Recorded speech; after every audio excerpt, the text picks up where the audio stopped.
Så er vi kommet ind på den anden side. Der sidder der en vaskemaskine deroppe. Og der har vi ventilationslugen, der sidder her. Vi kan blæse frisk luft ned. Så har vi pipestacken her.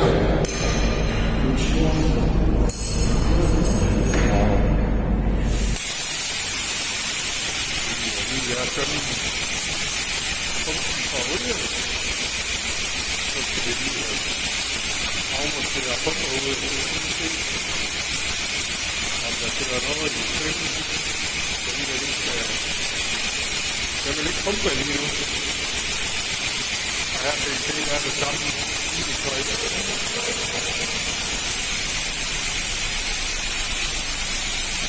Herovre der har vi opledningen, når vi vasker, så kommer kartet ud her.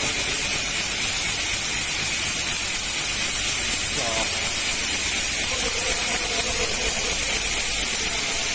det er sådan en gang, som ser ud.